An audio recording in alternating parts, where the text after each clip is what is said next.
So what was the first beachhead? The first beachhead at Eniwetok. And that's where I didn't know what I was doing. When the machine gun's killing everybody around me. If I had knocked the machine gun out, they would say, what a hero shit. My mind was locked. I was just going forward, and I'm looking at the guys that are dropping. And you think they're getting wounded or killed. Didn't dawn on me they were getting killed. One guy yelled at me. I think he said, you dumb son of a bitch, hit the dirt. I think that's what the words he used. He was killed in Okinawa. McCarthy was his name. He saved me, because if I'd have walked up, that machine gun was killing everybody, just missing me. You know, machine gun, when it fires, it spaces. If you're right here, you're in luck. You're a little bit over, forget it. It spaces, yeah, because it jumps. When it fires, it jumps. It's not like a straight shot. And the thing was, I see the guys dropping. Then this was locked. I told you the guy that I never forget his name. Tedeschi? Everything else, Tedeschi. I wonder if that son of a bitch is still alive. I doubt it. I think he was older. Tell us about Tedeschi. Huh? Tell us about Tedeschi. Well, he was in headquarters company. I can't tell you much. Well, what happened? No, tell us about why you'll never forget Tedeschi's name. Yeah, we know. But the camera hasn't heard yet. Oh. Well, he was in headquarters company, and the headquarters picked a ground where you could dig, and he had a big hole to dig in, and they put me in front in a ring like this to safeguard them. And it was luckily there was loose coral, and I wasn't lazy. I made a big mound. So in the middle of the night, What'd you make the mound out of? a mound of coral, loose coral. And was it in? Did you put it in bags or something? Or was it just like stacked up? I didn't have a bag. Where are you going to get a bag in combat? Yeah, I don't know. So where were you at this point? Eniwetok. Eniwetok. The first battle. And, So this was after the battle, like the night of, or? no, first battle going in. It was so. Was this before you saw combat for the first time, or? You had already done the beachhead, and you were now inland. Ronnie, help me here a minute. Put it in the wrong place. We made the beachhead, and we were going to stay for the night.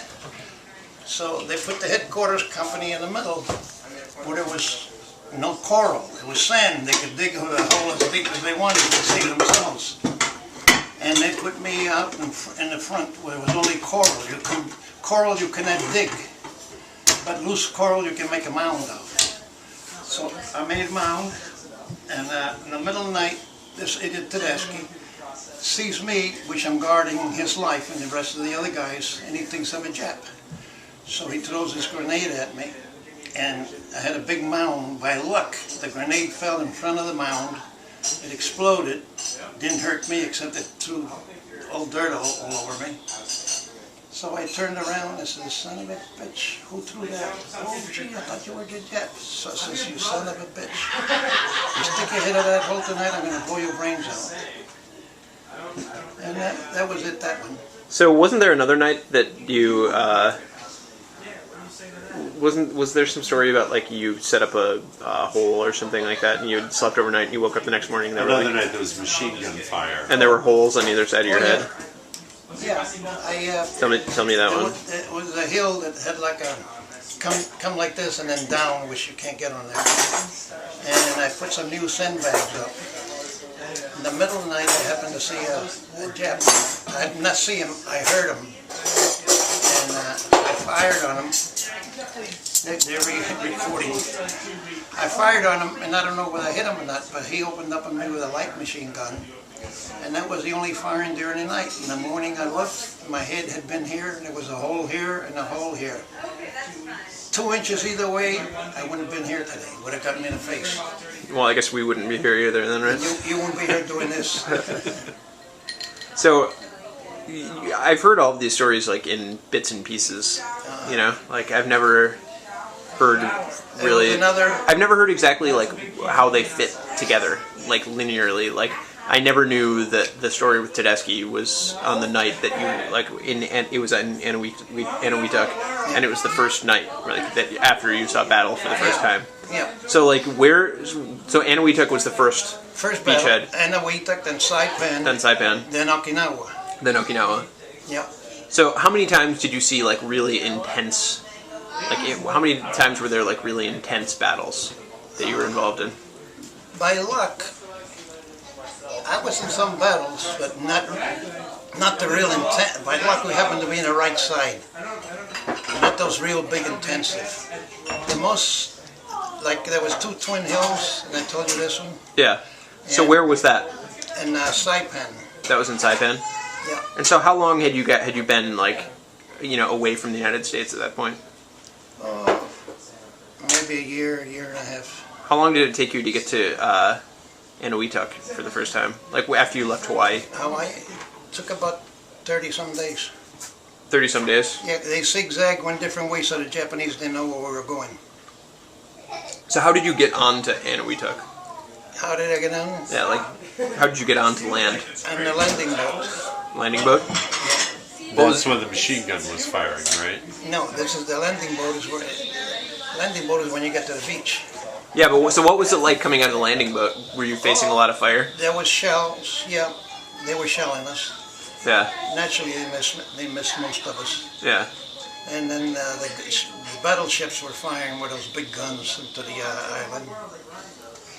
Yeah. And right after that, we were going up, and this where that machine gun was killing the guys, and I didn't realize it. Till one guy yelled at me. That was right after, like within minutes or hours after landing, or the next day? Within 20 or 30 minutes. Uh-huh. And So the machine gun wasn't on the beach? It was further inland, the machine gun. there was machine that on the guns to beach? shoot on the beach. They were shelling. Yeah. And the machine guns weren't exactly on the beach, or inland a little bit. Uh-huh. And, So tell us about the story with. So how far away is Saipan from Eniwetok? Because I don't really know anything about We'll the have to look geography. at a map. Yeah. a couple of thousand We miles, should I guess. intersperse the map with the video. Yeah. A couple of thousand miles. Yeah. They're not that close. So how did you what was it like getting into Saipan? Like, did you face? Well, the Marines made the beachhead first. Yeah. Then we walked in. And So was it generally the Marines that went in first? well, in Eniwetok we went in. There was no Marines. No Marines. We went in first. So what was your company? Company I, 106th Infantry, Okay. 27th Division. And so when you were in Saipan, tell us the story about the hills. Well, the first thing in Saipan was we were moving up, and the machine gun started firing on us. We had just taken it over from the Marines. And by luck, I got behind the... Well, explain the landscape, kind of, because I know, like, normally when you tell the story, you explain, like, how the hills were and where you guys were coming from. There was a machine gun at the top of the hill, right? At that place, there was a machine gun there, but it was to my left. Yeah. So by luck, I ran and got behind some huge rocks. And so then we kept going. I'm telling you, my memory's getting bad.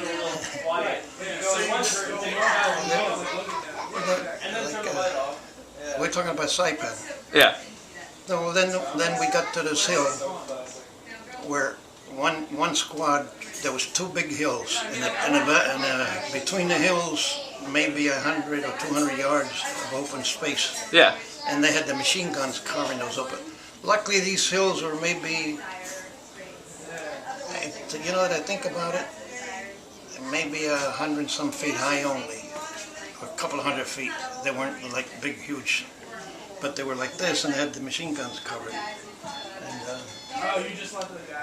so the first squad got hit, and a little Mexican kid got hit through here. He got lucky, he lived. The Japs looked at him, and I don't know why they felt sorry for him, because he may have looked like a Japanese.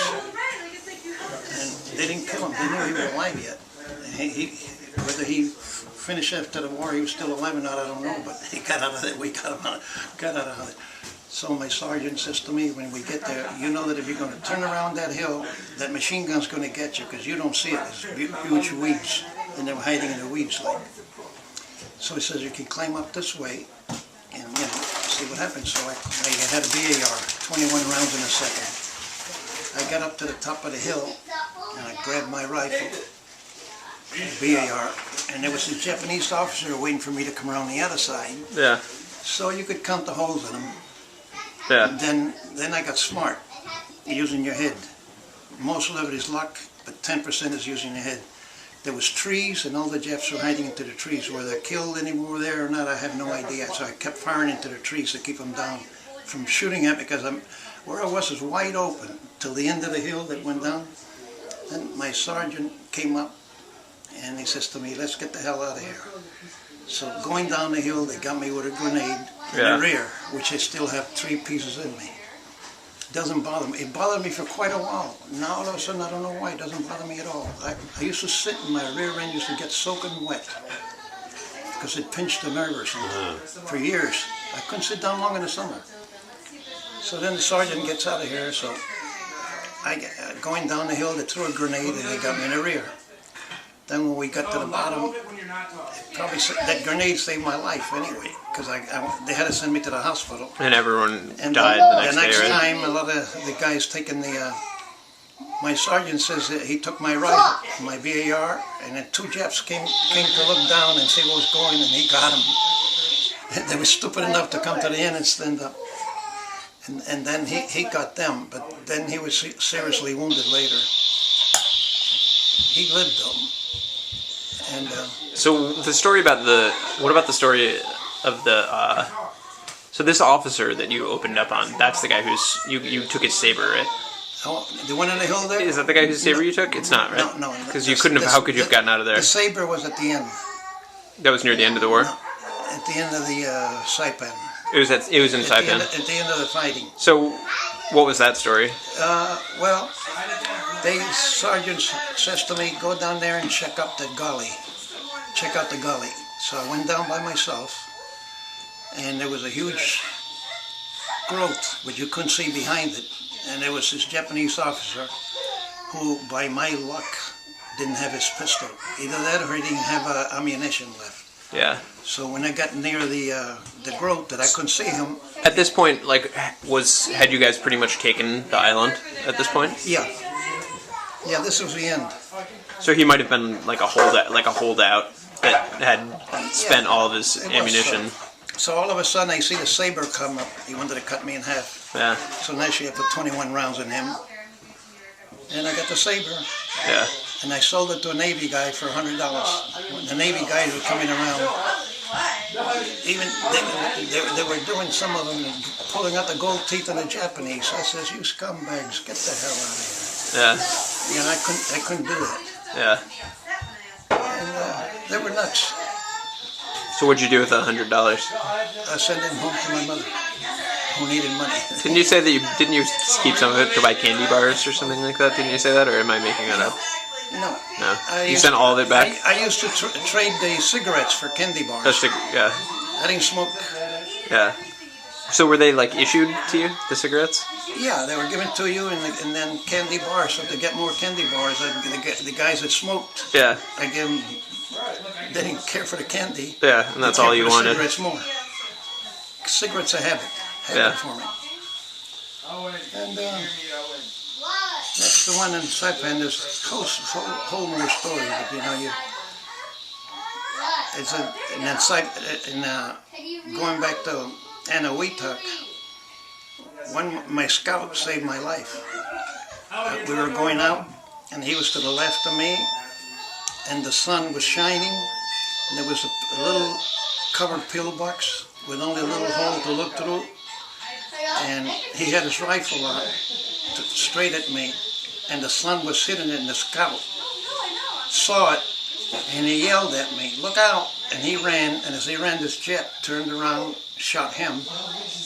And then I put 21 rounds into that mound.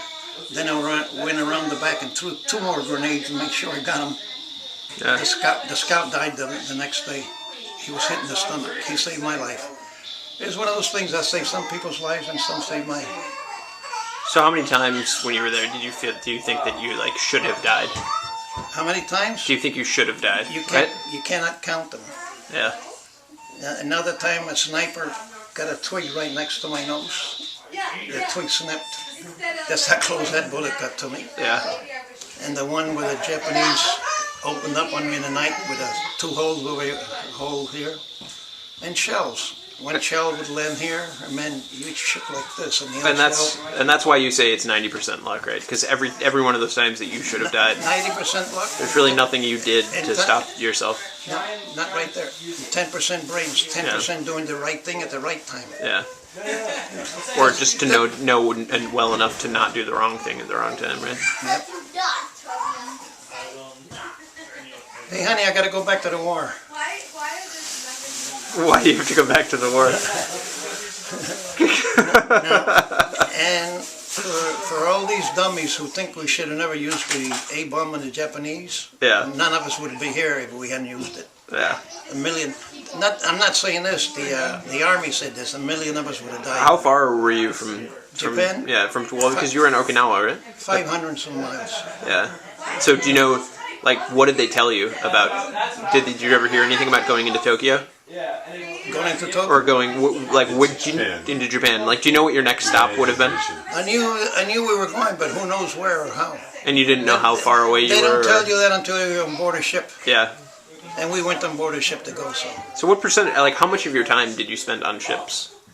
Ooh, maybe a year. Yeah. In those 3 or 4 years. Every time we go somewhere, it'd be a month or 2. I was on ships more than a lot of sailors. Yeah. Because they were on land. So what did you do on the ship? Did you ever swim? Were there ever places that you could swim? Yeah, Eniwetok. Eniwetok. Beautiful beach. You could look down 40, 50 feet and see. If you threw a quarter down there, you'd see it. So when you guys would go swimming, was it, like, dangerous at all? No, the battlehead was over there. Yeah. We were after that we were unloading ships, cement and stuff for them to build. They always found something for us to do. Yeah. So were you building, like, airstrips, or? Not us. No. No, they special people. Yeah. We just did the fighting. You were unloading the supplies for them? Huh? Like unloading the supplies for them to use? Yeah, supplies. Yeah. Cement bags. And there's a lot of things that I forgot that sometimes they remember. Yeah. And then the Japanese had this, we used to call it the Flying Bathtub. It looked like a bathtub. It was a rocket. And it was going here like this, so slow that you could wash it. But when that thing landed, the hole was about 100 feet long and 5 feet or 10 feet down. It was a huge rocket, and it would go very slow. And you say, God, where's it going to land? If that landed within 100 feet or more of me, I wouldn't be here either. No, not even that. That's a different thing. That's having a generic conversation with. Well, we've had you talking for 20 minutes now, so I think that's probably good enough for now. Thanks, Grandpa. You're welcome. Oh, there's loads of more stories, but I've forgotten them. No, you haven't. We just have to get them out of you. We'll ask you again. We have to edit this and put a map in. Yeah, so we I know. can show. And you need to give us the old picture. We need to get some old pictures. I can tell you one that I don't know what happened to me. At the end in Okinawa, at the end in Okinawa, this one I'm ashamed to say it. We had a company commander with a stupid ass. He sends me alone to check out this cave, and he tells me, "Oh, there's only women in there." I get up to the cave and I look, and there's this naval officer, in old full uniform. I have no idea whether he had a gun or not, but I shot him right through the hair. And then I panicked. You know, when something's on your nerves after so many long battles. Yeah. I panicked and I lost my gun on the way down. I even lost my rifle. I never told you that one, did I? I think I may have. Yeah. That's actually more information than you've ever told me, though. Yeah. I lost my rifle. When I got to the bottom, I said, what the hell did I do? They should have never sent me up there alone anyway. Yeah. But this company commander was a jerk. It broke my nerves. Yeah. Alright. Well, my arm is exhausted. So I'm going to turn this off. Thanks, Grandpa. You're welcome.